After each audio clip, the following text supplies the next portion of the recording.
Banyak loh teman-teman Nasrani yang sempat marah-marah sama Kumaila itu gara-gara Kumaila bicara tentang apa ya? Siapa yang menghamili Bunda Maria ya? Saya penasaran ya sahabatku semua, kira-kira setelah menyaksikan video ini, bagaimana tanggapan dari teman-teman yang beragama Kristen terhadap Kumaila ini? Bismillahirrahmanirrahim. Assalamualaikum warahmatullahi wabarakatuh. Teman-teman, jumpa lagi dengan saya di channel YouTube Maisha Al-Fatih. Sekali ini teman-teman kita kembali membahas tentang Kumaila Hakimah. Karena saya ingin tahu teman-teman, bagaimana tanggapan dari teman-teman yang beragama Kristen tentang Kumaila Hakimah ini. Jujur teman-teman, karena selama ini saya saksikan banyak teman-teman dari agama seberang yang mendukung Kumaila Hakimah ini. Terutama mereka yang benci kepada agama Islam. Banyak dari kalangan agama Kristen, orang-orang yang penganut agama Kristen menulis di kolom komentar saya yang mendukung mati-matian si Kumaila ini. Sekarang, saya ingin tahu bagaimana tanggapan dari mereka ini teman-teman. Dari tanggapan orang yang beragama Nasrani ini terhadap Kumaila ini. Karena teman-teman, Yesus ataupun Bunda Maria bagi orang-orang yang beragama Kristen ini adalah dua sosok yang sangat sentral sekali. Yang sangat disucikan sekali teman-teman. Nah sekarang, bagaimana tanggapan Kumaila terhadap Bunda Maria ini? Oke, sebelum kita lanjutkan videonya, bagi teman-teman yang belum subscribe channel YouTube ini, silahkan diklik tombol subscribe-nya. Dan jangan lupa aktifkan tanda loncengnya, agar teman-teman semua mendapatkan notifikasi video-video terbaru dari channel YouTube ini.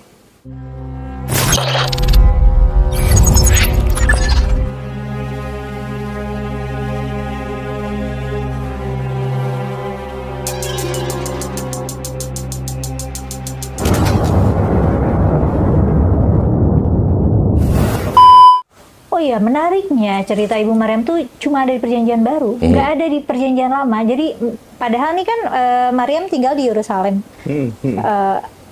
Aku curiganya tadinya akan ada banyak catatan Ibrani, manuskrip Ibrani, akan ada di Perjanjian Lama juga cerita tentang Ibu Maria. Tapi ternyata nggak ada. Adanya justru baru di Perjanjian Baru. Nah, silahkan dijawab teman-teman Kristen. Saya nggak tahu nih, apakah benar apa yang dikatakan oleh Kumaila ini. Apakah memang tidak ada kisah Bunda Maria di Perjanjian Lama? Jadi, dia ini menyatakan bahwa hanya ada kisah ini di Perjanjian Baru. Oke, kita lanjutkan lagi. Di Al-Quran gitu.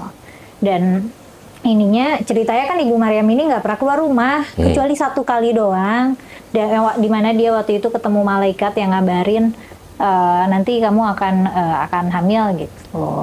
Nah terus aku curiganya sih sama malaikat itu. Oh gitu. Jadi Kumaila ini teman-teman, dia curiga bahwa Bunda Maria ini hamil karena dihamili oleh malaikat. Yang pertama, bagaimana tanggapan kalian? Orang Nasrani. Tuhan yang kalian sembah, Yesus, yang kalian katakan itu adalah anak Tuhan, ternyata bukan anak Tuhan, menurut versinya Kumaila ini. Tapi anak malaikat. Bunda Marianya dihamili oleh malaikat. Silakan kalian tulis di kolom komentar. Ada catatan kalau memang Ibu Maria ini adalah tokoh yang historis ya. Kalau misalnya ini figur yang benar-benar ada gitu. Karena mengingat tidak adanya catatan Ibrani tentang Ibu Maria. Padahal kan ini tokoh sentral nih. Ibunya Yesus gitu. Ibunya Nabi Isa gitu. Tapi kok bisa nggak ada catatan Ibraninya, nggak ada gitu. Nah, dia juga menyatakan bahwa kalau benar-benar ada, artinya dia juga tidak mempercayai tentang keberadaan dari Bunda Maria. Tapi kalau memang ini ada, ini soalnya sedih, soalnya ada catatan apokrifa. Catatan apokrifa itu kayak catatan Latin sih sebenarnya yang udah lama, itu catatan Kristen. Yang menyebutkan Ibu Maryam itu mungkin hamil pada usia 14 tahun. Oke. Kalau benar itu kejadiannya itu mah dimanipulasi ya nggak sih, atau diperkosa gitu. Atau kalau kejadiannya bukan oleh malaikat ya bisa jadi itu fabrikasi cerita oleh keluarganya. Karena kan keluarga nabi-nabi. Kalau misalnya ini satu anggota perempuan terus hamil kan nanti geger, dan emang geger kan. Oke, kalian sudah menyimak apa yang disampaikan oleh Kumaila ini? Kalau belum paham, silahkan diulang lagi videonya. Oke, saya tegaskan lagi. Yang dikatakan oleh Kumaila ini teman-teman, kalau Bunda Maria ini tidak dihamili oleh malaikat, bisa saja dia diperkosa. Ini kan kurang ajar, teman-teman. Ini bukan hanya orang-orang Nasrani saja yang tersinggung. Kita umat Islam pun juga tersinggung. Dikatakan Bunda Maria ini, kalau tidak malaikat yang menghamilinya, pasti diperkosa. Tapi karena Bunda Maria ini, kata Kumaila ini, dia adalah keluarga dari para nabi, maka ceritanya dimanipulasi. Dikarang-karang ceritanya. Dikatakan oleh Kumaila ini, sebetulnya dia ini adalah anak haram. Yesus ini diperkosa. Tapi dimanipulasi ceritanya, dikatakan karena dia ini adalah keluarga nabi, diceritakan bahwa Yesus ini adalah anak dari malaikat. Diperkosa oleh malaikat. Ini kurang ajar, teman-teman. Perkataan Kumaila ini, teman-teman, bukan hanya saja terjadi pada abad ini saja. Jauh sebelumnya adanya Kumaila ini, teman-teman. Sudah diyakini oleh orang-orang Yahudi bahwa Yesus itu atau Nabi Isa alaihissalam adalah anak haram. Orang-orang Yahudi menuding bahwa Bunda Maria adalah seorang pezina. Atau setidaknya diperkosa. Ini tuduhan orang-orang Yahudi. Orang-orang Yahudi tidak meyakini bahwa Nabi Isa alaihissalam ini adalah sebagai seorang utusan Allah. Bahkan, yang menginginkan Nabi Isa ini disalib siapa? Orang Yahudi. Sekarang muncul Kumaila, teman-teman. Menyatakan bahwa kalau benar-benar Bunda Maria itu ada, artinya dia juga meragukan keberadaan Bunda Maria. Bisa jadi ada, bisa jadi tidak. Dan yang lebih parahnya lagi, teman-teman, dia tadi di dalam videonya menuduh bahwa Bunda Maria ini dihamili oleh malaikat. Jika memang demikian, artinya Yesus ini bukan anak Allah. Dari versinya orang Kristen. Tapi anak malaikat. Bagaimana tanggapan kalian? Dan lebih ekstrimnya lagi, si Kumaila ini menyatakan bahwa sebetulnya kisah ini adalah kisah manipulasi. Dimanipulasi oleh keluarganya, karena keluarganya Bunda Maria ini adalah keluarga Nabi. Bisa jadi, tuduhan dari Kumaila ini, bisa jadi Yesus itu adalah anak haram, anak hasil perzinahan atau dari pemerkosaan.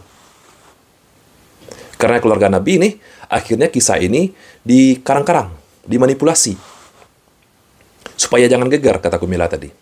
Oke, coba kita simak lagi teman-teman videonya. Mari kita simak dengan seksama dan teliti dari perkataan Kumaila ini. Oh iya, menariknya cerita Ibu Maryam tuh cuma ada di Perjanjian Baru, nggak ada di Perjanjian Lama. Baru. Jadi padahal nih kan Maryam tinggal di Yerusalem. Aku curiganya tadinya akan ada banyak catatan Ibrani, manuskrip Ibrani, akan ada di Perjanjian Lama juga cerita tentang Ibu Maria, tapi ternyata nggak ada. Nah, silahkan dikonfirmasi bagi teman-teman yang beragama Kristen. Apakah benar apa yang dikatakan oleh Kumaila ini? Kisah Bunda Maria tidak ada di Perjanjian Lama. Yang adanya hanya di Perjanjian Baru. Justru baru di Perjanjian Baru. Dan di Al-Quran gitu. Dan ininya ceritanya kan Ibu Maryam ini nggak pernah keluar rumah. Kecuali satu kali doang. Dan di mana dia waktu itu ketemu malaikat yang ngabarin nanti kamu akan hamil gitu. Nah, terus aku curiganya sih sama malaikat itu. Oh gitu. Dia curiga malaikat yang menghamili Bunda Maria. Bagaimana tanggapan kalian? Ada catatan kalau memang Ibu Maria ini adalah tokoh yang historis ya. Kalau misalnya ini figur yang benar-benar ada gitu. Karena mengingat tidak adanya catatan Ibrani tentang Ibu Maria. Padahal kan ini tokoh sentral nih, ibunya Yesus gitu, ibunya Nabi Isa gitu. Tapi kok bisa nggak ada catatan Ibraninya, nggak ada gitu. Tapi kalau memang ini ada, ini soalnya sedih, soalnya ada catatan apokrifa. Catatan apokrifa itu kayak catatan Latin sih sebenarnya yang udah lama itu catatan Kristen. Yang menyebutkan Ibu Maryam itu mungkin hamil pada usia 14 tahun. Kalau benar itu kejadiannya itu mah dimanipulasi ya nggak sih, atau diperkosa gitu. Atau kalau kejadiannya bukan oleh malaikat ya bisa jadi itu fabrikasi cerita oleh keluarganya. Karena kan keluarga nabi-nabi. Kalau misalnya ini satu anggota perempuan terus hamil kan nanti geger, dan emang geger kan. Kalau kalian tidak mampu menjawab Kumaila ini, serahkan video ini atau di-share video ini kepada pendeta-pendeta kalian yang menurut kalian mampu menjawabnya. Atau mau saya bantu jawabnya? Oke, saya akan jawab. Menurut versi Islam, di dalam Al-Quran, Bunda Maria ini adalah wanita suci. Kami mengimani kami meyakini Bunda Maria ini adalah wanita suci yang tidak pernah tersentuh oleh laki-laki. Apalagi sampai diperkosa. Seperti yang dikatakan oleh Kumailah ini. Na'udzubillah. Apalagi juga seperti pemikiran Kumailah ini, Bunda Maria ini dihamili oleh malaikat. Tidak pernah. Al-Quran menjelaskan bahwa Bunda Maria ini adalah wanita suci. Ini adalah mukjizat Allah. Dan Nabi Isa ini, bagi kami, perbedaan kami dengan kalian, Nabi Isa ini adalah Rasulullah, utusan Allah, Nabi. Bedanya kalian menyembahnya. Kami meyakini bahwa Nabi Isa alaihissalam ini diangkat oleh Allah ke langit. Kalian meyakininya bahwa dia disalib, mati di tiang salib, dibunuh. Itu saja bedanya. Bagaimana menurut kalian, tanggapan kalian tentang pernyataan Kumailah ini? Kami tidak pernah merendahkan Nabi Isa. Tapi secara tidak langsung, si Kumailah ini menginjak-injak, bahkan menjatuhkan Nabi Isa alaihissalam dengan ibunya, Bunda Maria. Share video ini kepada pastor-pastor kalian, kepada pendeta kalian. Apakah benar pernyataan Kumailah ini? Apakah benar Nabi Isa alaihissalam ini ibunya diperkosa oleh malaikat? Atau kisah ini hanyalah manipulasi dari keluarga Bunda Maria? Ini kan gila, teman-teman. Kami saja orang Muslim tersinggung dengan perkataan Kumailah ini. Apalagi kalian yang menuhankan Nabi Isa alaihissalam. Na'udzubillah. Okelah teman-teman semua. Semoga video ini bermanfaat untuk kita semua. Barakallahu fikum. Assalamualaikum warahmatullahi wabarakatuh.